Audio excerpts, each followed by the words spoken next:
Assalamualaikum warahmatullahi wabarakatuh. Selamat bergabung kembali di podcast Today yang dilipat bersama saya Pais Regan dan narasumber utama kita, Profesor Dr. Yasraf Amir Pria.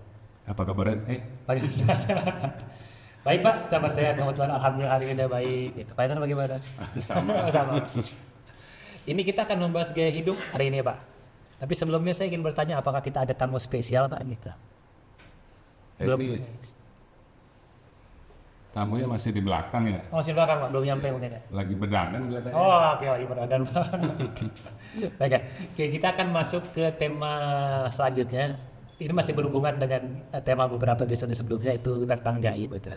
Nah, kalau hari ini kita bahas tentang gaya hidup. Apa sebenarnya gaya hidup Pak? Kalau itu kan gaya itu kan berhubungan dengan gaya seni, gaya penciptaan, gaya estetik. Nah, kalau gaya hidup itu apakah berhubungan dengan seni juga atau dia spesifik atau bidang tertentu? Ya, kalau dulu kita berbicara mengenai gaya ya, kita kan menonjolkan kan gaya rambut, Iya. terus kemudian gaya pakaian, kemudian juga gaya seni ya. Iya. Gaya seni itu kan macam-macam tuh, ada realisme, surrealisme, impresionisme dan sebagainya gitu. Iya. Nah, artinya kan kita menunjuk gaya itu pada ini ya, pada sesuatu yang dulu kita katakan sesuatu yang berulang gitu kan. Jadi gaya rambut misalnya seseorang untuk potong rambutnya ya berulang-ulang dengan gaya yang sama, walaupun dia berubah juga mungkin perubahannya itu kan ada dalam satu berulang-ulang juga pada satu periode tertentu ya. Misalnya ada gaya rambut baru, dia mungkin ganti gaya rambutnya, tapi di dalam gaya rambut yang baru dia kan berulang-ulang juga tuh, tapi dengan gaya rambut yang sama gitu. Nah, sehingga dulu kita menjelaskan gaya itu pada sesuatu yang berulang, pada sesuatu yang ada masa kelahirannya, kemudian masa pertumbuhannya, kemudian masa puncaknya, sampai gaya itu hilang ya. Iya. Ya kan, gaya rambut, gaya pakaian, gaya apapun lah begitu, termasuk gaya berbicara juga. Itu juga ada masanya itu ya. Iya, iya. Ada waktunya begitu. Nah, itu gaya. Nah, kalau kita membicarakan gaya hidup, itu kita membicarakan hal yang sama dengan gaya, tetapi itu untuk menjelaskan hidup begitu.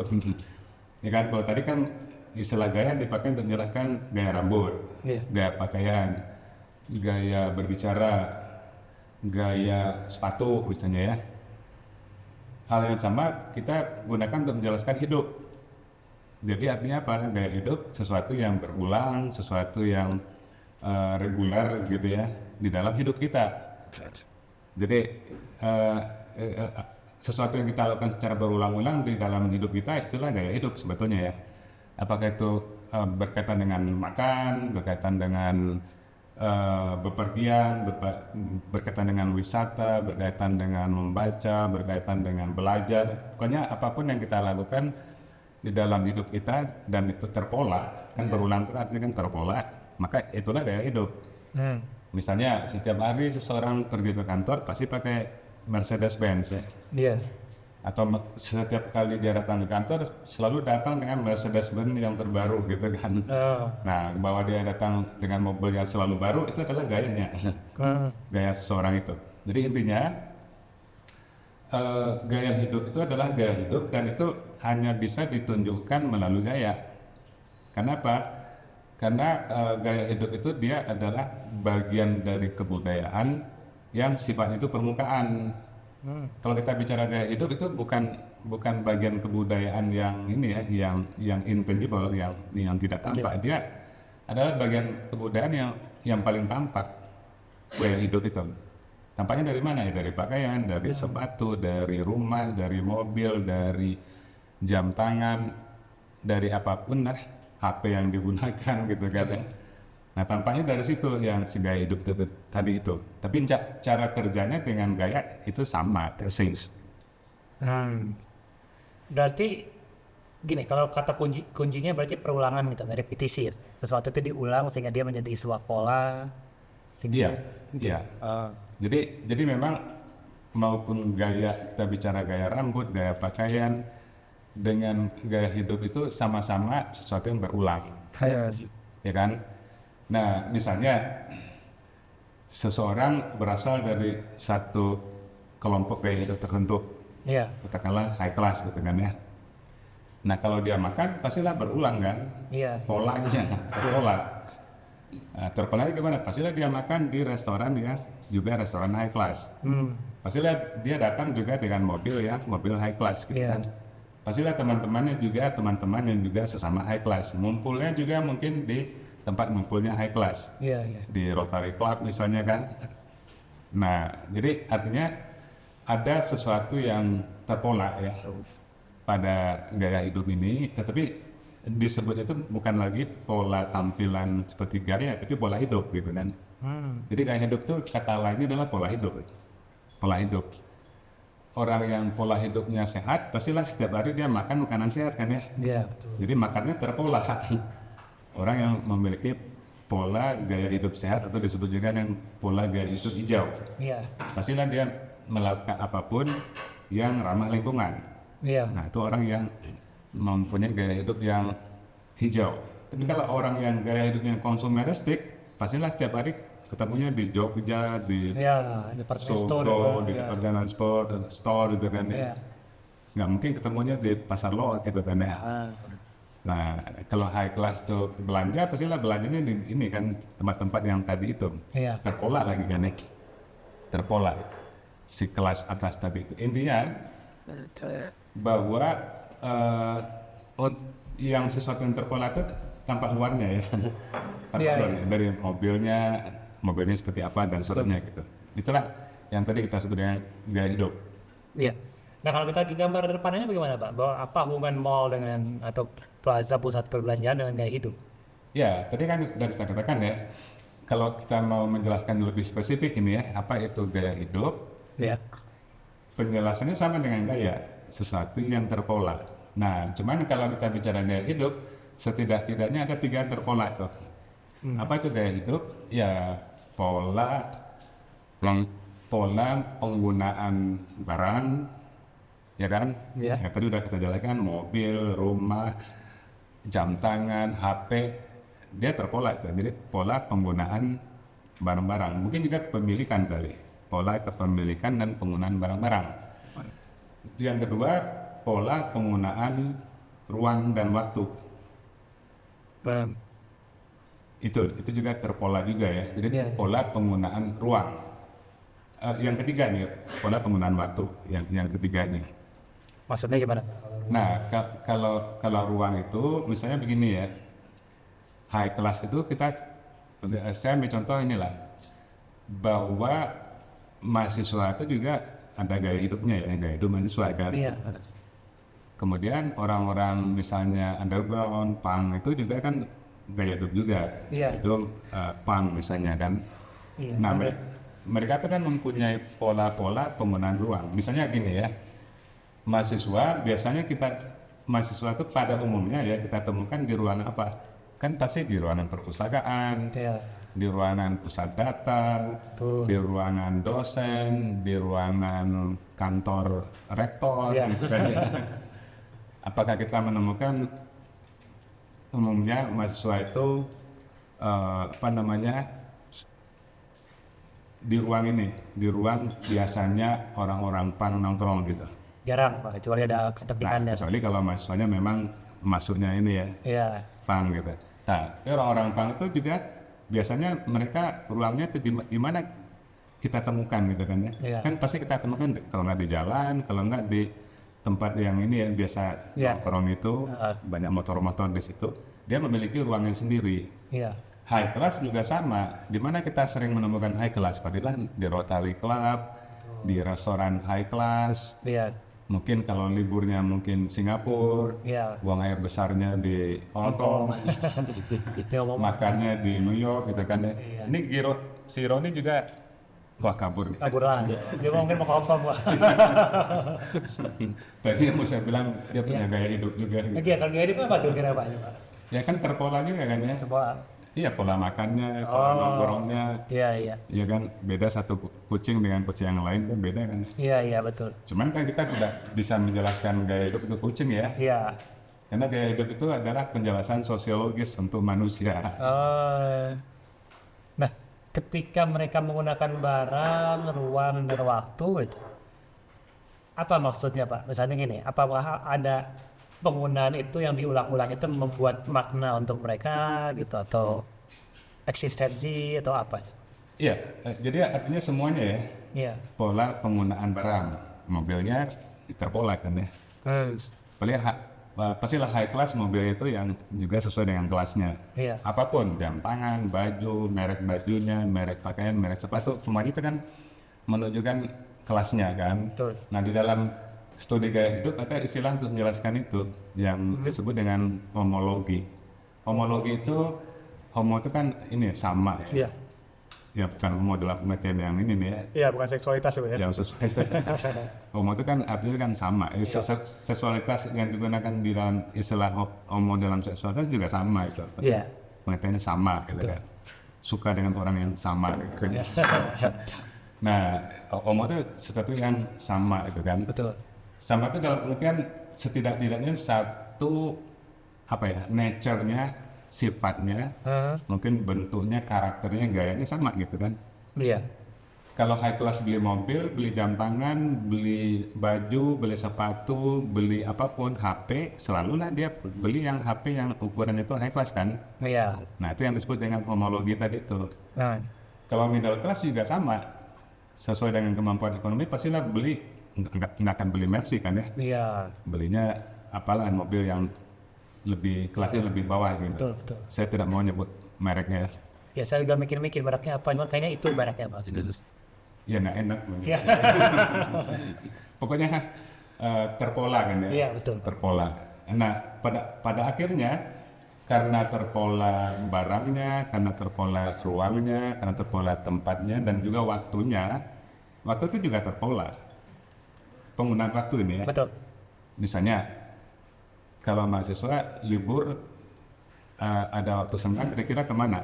Ya, tadi itu. Iya. Istirahat mungkin Pak. Ya mungkin istirahat, Iya. mungkin Pusing tesis. kecelakaan, Iya. mungkin liburan kemana gitu ya. Iya. Terpola lah begitu kan ya. Nah kalau orang-orang petani kalau ada waktu senggang gimana? Apakah pergi Oh perpustakaan? tidak. Kemungkinan besar mah tidak Pak. Mungkin tidak, Iya. karena nonton televisi kan ya. Iya, betul. Kalau nggak ada televisi di rumahnya, mungkin dengar Radio. radio, ya. Iya. Nonton wayang misalnya kan, Betul. kalau di kampung. Kan nggak mungkin ke restoran high class kan ya. Iya. Itu yang dimaksud dengan waktu pun ini terpola gitu. Menggunakan waktu senggang gitu ya. Iya, iya. Misalnya ada waktu senggang nih, high class, pergi kemana kira-kira? Apakah kebun binatang Oh, Bandung? Mbak main golf tuh. Pak. Ya main golf kan. Iya. Ya. Nah siapa yang pergi ke kebun binatang Bandung? Ya, udah saya ini Pak. Yang bukan high class itu kan. Iya. Kuro ini high class juga. Oh Kabur lagi Pak. Dia tahu mau ditegur kabur dia Pak. Iya. Nah, itu kenapa Pak? Bisa orang itu bisa mengidentikan diri, maksudnya enggak lah, ada orang yang kemudian lahirnya kaya raya, ada orang yang lahir dalam keluarga berada dan tidak berada. Iya.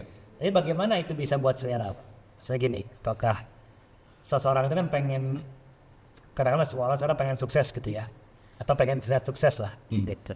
Nah, selera itu munculnya dari mana? Gitu. Kalau selera itu bentukan sosial sejak dari kecil, yang namanya selera ya. Iya, iya.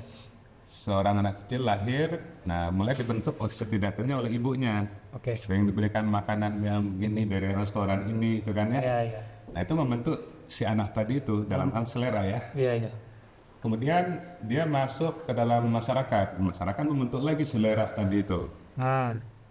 Si anak tadi itu, sehingga makin kompleks ininya seleranya. Karena ada apa namanya arahan-arahan masukan-masukan dari koleganya ya, Iya. teman-temannya dan sebagainya gitu. Kemudian si anak tadi sekolah, terbentuk lagi seleranya. Karena dia sekolah mungkin masuk lagi hal-hal yang berkaitan dengan kemampuan untuk menghayati, mengapresiasi selera-selera yang tadi yang tinggi tadi itu kan ya. Betul ya. Karena dia sekolah gitu.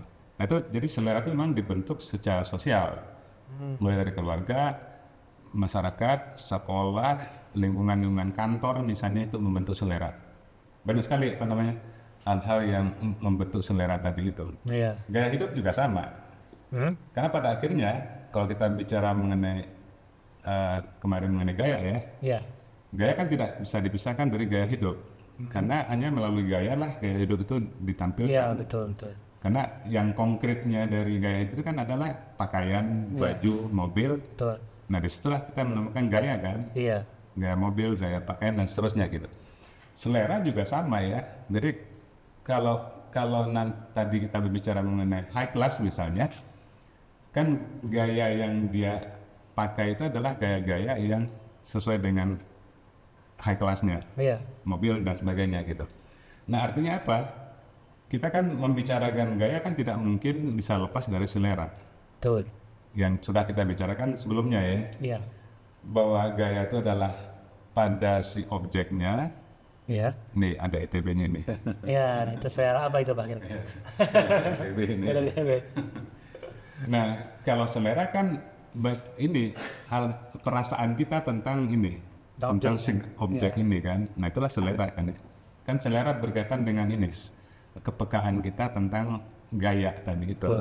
Kan dikatakan selera tinggi, selera rendah dan sebagainya. Nah artinya apa? Gaya hidup juga kan ditunjukkan oleh selera juga. Iya. Karena apa? Gaya hidup kan harus ditunjukkan melalui gaya, Iya. melalui benda-benda objek-objek. Betul.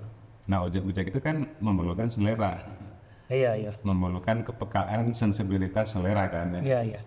Jadi kaitannya seperti itu. Oke. Nah, jadi kalau di depan ini gimana Pak?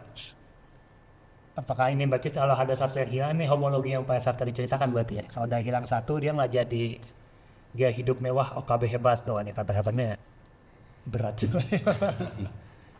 Iya artinya gaya hidup itu kan bagaimana orang menampakkan dirinya melalui hal-hal yang tampak ya. Iya. Yang tadi udah kita jelaskan, mobil, rumah, pakaian dan sebagainya. Dan biasanya setiap kelompok gaya hidup itu memiliki ini yang sama, memiliki karakter, memiliki gaya, memiliki tampilan atau ukuran-ukurannya lah ya. Iya. Secara garis besar itu ya setara gitu. Jadi kalau rumahnya mempunyai kolam renang itu ya setaranya dengan ini ya, dengan mobil mewah itu. Mungkin kalau mau kita tambahkan sebelah kanan mungkin ada kapal pesiar gitu. Betul. Dia juga memiliki kapal pesiar. Nah semua itu kan setara tuh, home theater, kemudian kamar tamu yang mewah, dengan mobil mewah, Iya. dengan rumah yang ada kolamnya, dengan kapal pesiar itu kan setara tuh. Betul. Menjadi tidak setara kalau kita masukkan di situ beca gitu ya, Iya, atau atau kalau bajai, jadi empang kolam gitu Pak ya. kempang gitu kan. Menjadi tidak setara dia. Iya. Nah itu nggak mungkin. Nah kecuali kalau gaya hidup itu udah mentok ya. Maksudnya Maksudnya mentok itu dulu warteg itu dikatakan itu gaya hidupnya masyarakat bawah gitu kan. betul. Satu ketika ada high class yang ingin beda gitu kan ya. Hah? Dia mulai makan siangnya di warteg gitu. Oh. Di Jakarta pernah kejadian. Iya, gitu kan ya. betul. Nah masalahnya kalau gaya hidup itu pastilah ada seseorang yang memulai, pasti ada yang followernya, pasti ada yang mengikuti. Lama-lama tuh warung warteg itu rame Iya. sama high class. Pernah kejadian di Jakarta itu. Iya. Tergusurlah yang kelas bawah tadi dari warteg itu, dan warteg itu sekarang udah menjadi tampilannya itu high class tadi itu. Lama-lama memang bisa seperti itu begitu. Iya. Iya. Tapi jarang kan Pak seperti itu Pak. Itu Maksudnya secara umum ketika orang pengen jadi orang hidup mewah ya seperti ini kan gitu. ya memang gaya hidup itu walaupun dia terpola ya, dalam hal tertentu bisa juga ada satu hal-hal yang anomali ya, Iya.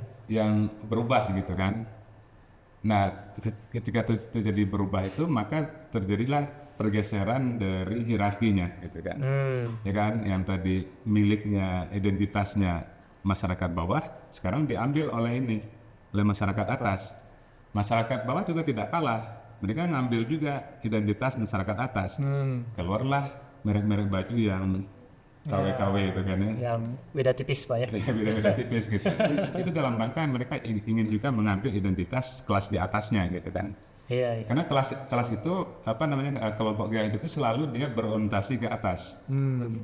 Yang kelas atas selalu merasa dirinya paling atas, dan yang kelas di bawahnya selalu ingin mengejar gitu kan. Iya. Kelas yang atas itu, yang kelas atas beli Mercy yang terbaru, yang kelas lebih bawah ingin mengikuti dan juga beli Mercy itu gitu. Nah maka dulu kan pernah terjadi satu kasus ini ya. pengacara high class, banyak duit, ya, selalu beli Mercedes-Benz yang terbaru. Ya. Rupanya anak buahnya juga para pengacara juga tentunya ya. Ya, betul. Nggak kalah kaya dengan dia. Dia beli Mercy baru, anak buah juga beli Mercy baru. Dia merasa tersaingi, beli lagi Mercy yang lebih mahal lagi gitu kan ya. Sampai satu ketika nggak ada lagi yang lebih atas gitu kan. Nah, intinya di dalam gaya hidup yang penting adalah kita harus berbeda. Itu salah satu hal yang sangat mendasar dalam gaya hidup. Saya harus berbeda dengan kelas bawah gitu kan. Dengan kelas menengah saya harus berbeda gitu. Nah, yang pengacara itu juga sama ya. Yang penting saya berbeda gitu kan. Yes. Akhirnya dia beli Karimun. Ini saya nggak apa-apa sebut nama mobilnya ya. Karena ini Karimun itu Pak, ya. Kejadian sebenarnya ini. Beli Karimun. Yang bawah nggak mau ngikutin gitu kan. Iya, ada gengsi. Nah, bisa terjadi begitu di dalam gaya hidup. Nah, tapi karena mereka permukaan berarti nggak ada isinya Pak ya sebenarnya ya? Si pelaku gaya hidup ini misalnya. Jadi artinya ada isinya ya. Ada isinya. Jadi maksudnya permukaan itu gaya hidup itu kan harus ditampakkan ya. Karena gaya hidup itu kan yang namanya gaya itu kan dia melekat pada sesuatu yang material ya. Ya kan, baju misalnya kan, mobil. Dan dia melekat pada itu yang sebenarnya gaya. Kalau selera kan tidak. Betul. Selera kan melekatnya di otak kita, di pikiran kita gitu ya. Nah, karena dia melekat pada sesuatu yang material, maka dia ditampilkan si bentuk mobil misalnya atau bentuk pakaian, dia ditampilkan agar sesuai dengan kelasnya. Dan iklan kan mencoba mendefinisikan ya, ini mobil untuk high class gitu kan, yang itu mobil untuk middle class dan seterusnya, kan definisikan melalui iklan. Tetapi apakah di baliknya kosong? Tidak juga gitu. Di baliknya kan makna kan. Pada akhirnya kan orang beli apapun lah, beli mobil, beli pakaian, beli HP dengan gaya tertentu kan pada akhirnya kan demi untuk ini kan ya, membangun sebuah makna kelas gitu. Mau tidak mau gitu kan ya. Ngapain capek-capek orang high class beli mobil mewah, ya kata-kata mewah, kemudian eksklusif, kemudian luxury itu kan adalah konsep-konsep yang digunakan untuk menjelaskan kelas gitu kan. Ya, jadi isinya itu. Itu kan kata sifat yang dilekatkan pada objek gitu Pak ya? Pada objek. Kata sifat kan abstrak ya. Nah, supaya konkret kan dilekatkan pada objek. Iya, misalnya saya melihat gambar depan ini pria muda mapan, elegan, kelas atas, jet set misalnya itu Pak ya? Jet set ya. Jadi kita dalam banyak hal ya gaya hidup itu kan ditunjukkan melalui objek ya. Betul. Nah, kalau kita lihat gambar itu kan objeknya itu kan bisa jasnya, bisa jam tangan sepatunya, tapi juga bisa mobil nggak tahu mereknya apa gitu ya. Yang jelas kan mobil mewah, terus di belakang ada ini jet pribadi. Pak ya. Ya, itu menunjukkan tadi itu kelas itu. Kan ada juga orang yang bisa pakai jet pribadi kan ya. Iya, ada. Ke Amerika misalnya gitu kan. Punya temennya Pak itu Pak. Temennya ya. Katanya itu juga. Saya juga dengar beritanya gitu kan, punya temannya Pak. Cuma saya pengen punya teman begitu Pak. Gitu Pak. Ya. Susah sih. Jadi kelas dulu. Iya Pak. Jadi ini karena seseorang ya. Atau berteman dengan high class. Iya betul. Ini kawan-kawan alat temannya. Nah, itu bisa dibaca di buku Pak Sederhana Pak. Apakah saya yakin dunia yang dilipat ya? Iya, gaya hidup memang di dunia yang dilipat ada ya. Kemudian di teori budaya kontemporer di situ juga ada satu bab atau dua kalender ya. Jadi dua buku ini memang. Kalau teman-teman tertarik, Anda menyaksikan di rumah untuk membaca buku Dunia yang Dilipat dari Pak Esra Kamil Piang dan teori budaya kontemporer, sehingga Anda bisa memahami lebih dalam tentang apa itu gaya hidup. Karena menurut saya ini bahasan yang sangat menarik dan relevan dengan seni rupa, desain, dengan banyak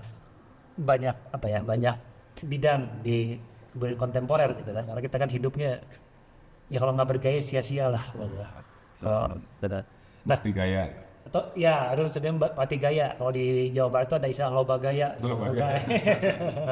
Hidupnya gaya aja terus pokoknya. Itu bisa Anda temukan kedua buku ini di Penerbit Cantrik. Ada Facebook, ada Instagram dan Twitter atau X @Cantrik Pustaka. Dan kemudian mereka ada websitenya di www.cantikpustaka.com. Silakan Anda cari, Anda beli, dan Anda baca. Nah, saya akan segera membuka forum ini kepada rekan-rekan yang hadir di studio Kajar Hub. Apakah ada yang bertanya? Nama saya Sira, saya ingin bertanya Pak, kan gaya hidup itu adalah sebuah pola yang semakin lama itu semakin berubah. Ketika perubahan dari gaya hidup itu terjadi, mungkin berdampak pada beberapa aspek kebudayaan yang memudar. Ketika aspek-aspek kebudayaan tertentu itu hilang karena adanya perubahan gaya hidup, apakah itu bagian dari pola saja sehingga ya nggak apa-apa karena memang begitu adanya, atau justru itu sebenarnya membahayakan kebudayaan yang hilang itu sendiri? Seperti itu, Pak. Enggak, Pak. Ya, ini Berat, Pak. berat juga. Iya, Pak. Jadi yang menarik itu kan ini ya, bahwa di dalam gaya hidup itu kan ada perulangan atau terpola itu ya. Maka disebut dengan bahwa gaya atau gaya hidup itu selalu ada sesuatu yang berulang-ulang. Nah problemnya, apakah setiap yang berulang-ulang itu menjadi gaya atau menjadi gaya hidup? Belum tentu juga gitu. Jadi misalnya saya setiap hari datang ke Cultural Hub ini, saya arak gitu ya. Setiap kali saya di depan pintu saya itu, saya tersandung gitu kan. Oh, Apakah itu gaya hidup? ini kisahnya tahu nggak kenapa? Bukan. Oh, bukan. Kan misalnya. Oh, misalnya ya. Maka saya seorang benerin, Pak. Ada masalah berarti dengan lantai. Nah, apakah itu gaya?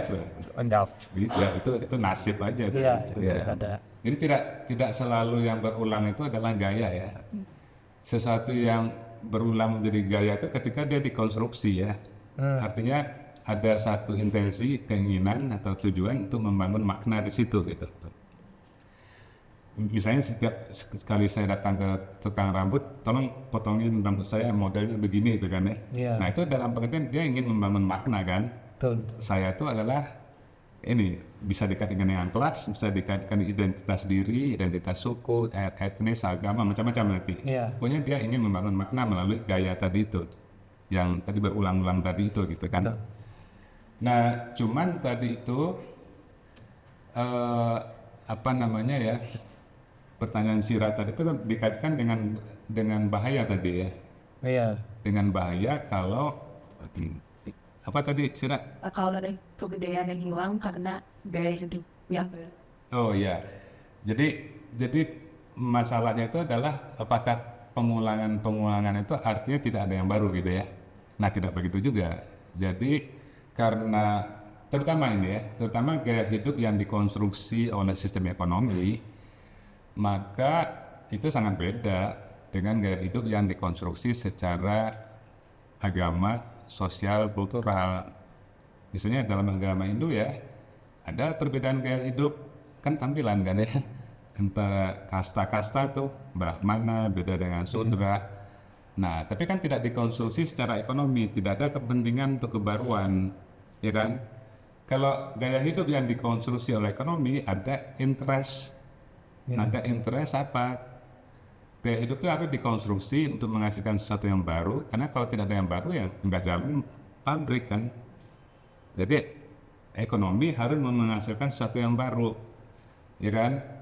Nah karenanya maka selalu ada mobil baru, HP baru, pakaian baru, itu karena dikonstruksi secara ekonomi. Karena ekonomi kan berkepentingan, perusahaan-perusahaan berkepentingan untuk menghasilkan keuntungan. Kalau tidak ada yang baru, dari tampilan mobil, pakaian dan sebagainya, ya nggak jalan kan perusahaan kan begitu. Nah intinya itu di dalam gaya hidup yang dikonstruksi secara ekonomi, kebaruan itu malah harus menjadi satu persyaratan gitu kan ya. Nah tapi problemnya gimana? Apakah itu mengubah strata gaya hidup? Tidak. Intinya itu adalah kita harus di sini membedakan antara struktur gaya hidup itu strata kan ya. Bahwa strata high class, middle class, low middle, itu kan strata itu. Bahwa mobil Mercy itu keluar terus yang baru-baru, HP juga selalu muncul HP yang baru kan gayanya yang berubah kan gaya HP-nya, tapi strata gaya itu tidak berubah. Intinya apa? Strat bahwa high class selalu membedakan dirinya dengan middle class itu akan selalu begitu. Cuman benda-benda, objek-objek yang digunakan untuk membedakan itu selalu baru-baru ya, selalu diperbarui lah, selalu update lah gitu ya. HP kan selalu berubah ya. Tapi apakah mengubah strata gaya hidup? Tidak. Baik. Jadi artinya strata gaya hidup itu terstruktur dia. Bahwa produk tadi berubah-ubah itu juga dikondisikan oleh ekonomi ya. Dia harus selalu baru begitu. Nah artinya secara kultural sih justru menimbulkan dinamika ya. Dinamika tadi tuh, dinamika produk-produk baru. Kita setiap bulan tuh ketemu HP baru gitu kan ya. Apalagi pakaian kan ya. Iya. Termasuk topi apa ini juga Iya, baru terus nih, selalu tampil di sini baru selalu ya. Jadi termakan gaya hidup juga ini. Iya, gaya hidup topi saya. Nah begitulah mekanisme bekerjanya gaya hidup yang dikonstruksi secara ekonomi. Baik. Apakah kaum Brahmana, kaum Sudra itu seperti itu? Enggak kan ya? Cenderung lebih statis lah. Iya. Ya kan, yang gaya hidup yang tidak dikonstruksi secara ekonomi gitu. Orang-orang Pang itu kan tidak dikonstruksi secara ekonomi, mereka melakukan perlawanan ya begitu aja, dan cenderung kan setelah menggebrak itu kan tidak ada lagi inovasi-inovasi baru kan ya. Iya. Apakah ada inovasi Pang baru gitu kan? Kurang tahu saya, mungkin enggak aja sih. Baru. Iya. Nah, tidak seperti ekonomi lah, walaupun ada gitu ya. Iya. Nah seperti itu, artinya tapi itu kan tidak mengancam. Jadi jeleknya itu ya, jeleknya itu kita selalu dikelas-kelaskan gitu kan oleh sistem ekonomi tadi itu. Iya. Apakah itu baik apa tidak? Secara ekonomi kan baik ya, tapi secara sosial kan kita dikelas-kelaskan itu kan banyak juga mengkritik itu. Iya. Itu bukan hal yang baik gitu kan. Barangkali begitu ya istilahnya. Oke, sepertinya sudah pertanyaannya sudah terjawab. Ada yang mau ditambahkan Pak Esra terakhir? Ya, saya rasa studi gaya hidup ini saya rasa sangat penting ya, terutama untuk bidang-bidang desain itu. Iya. Saya rasa kalau di barat sana, di sekolah-sekolah di Eropa misalnya ya, studi gaya hidup itu menjadi studi yang wajib untuk ini, untuk bidang-bidang desain terutama, DKV, produk, interior. Kenapa? Kita mendesain sesuatu kan harus tahu dulu gaya hidup orang-orang yang akan memakai produk itu gitu. Iya. Nah sehingga di tempat saya kuliah di Inggris dulu, gaya hidup itu satu mata kuliah yang wajib diambil gitu. Kenapa? Karena akan menentukan nanti desain apa yang akan kita bikin gitu kan. Iya, iya. Jadi mendesain sesuatu wajib untuk mengetahui kelas-kelas sosialnya. Iya. Ya kan, hierarki tadi yang sudah kita bicarakan begitu. Nah makanya saya rasa ini sangat relevan dengan kajian-kajian yang berkaitan dengan ini ya, dengan kreativitas. Dengan kerjaan kreatif, Iya, betul. seni, sastra, desain, interior. Ya, karena membuat sesuatu yang relevan gitu ya dengan konsumsi sosial. Ya. Itu salah. Oke, terima kasih Pak Yasraf. Sudah mulai sore nih di belakang Anda akan lihat sudah terbenam mataharinya gitu ya. Tapi sebenarnya bukan itu juga yang akan menyusahkan kita. Tapi kemudian sebelum saya lupa Bapak ada buku Medan Kreativitas nggak? Apakah berhubungan dengan gaya hidup Pak? Medan kreativitas. Iya. Iya, di Medan kreativitas itu saya membuat satu model cara berpikir ya. Jadi kalau kita ingin membuat sesuatu yang berdasarkan ide-ide kreatif, kita harus tahu dulu medannya di mana. Gitu. Jadi kreativitasnya nggak ada di ruang hampa gitu ya. Iya. Jadi misalnya ketika kita diminta membuat sesuatu, apakah desain apapun begitu, terus sasarannya apa? Sasarannya misalnya high class. Iya. Nah kita harus tahu dulu high class itu seperti apa di Indonesia, harus kita kaji dulu ya, studi dulu. Nah di Medan Kreativitas ini ada semacam skema yang saya buat. Kalau kita membuat satu produk kan harus tahu dulu gagasan itu apa, di medan produksinya sanggupnya apa kita memproduksinya gitu kan ya. Kemudian di medan diseminasinya cara-cara apa yang bisa untuk mendiseminasi gagasan itu agar orang menyukainya. Nah nanti ada lagi medan untuk orang yang mengkritik ya, medan apresiasi, Oh, oke. media massa misalnya kan. Iya, iya. Nah, sehingga kreativitas itu hidup kalau 4 medan tadi itu hidup.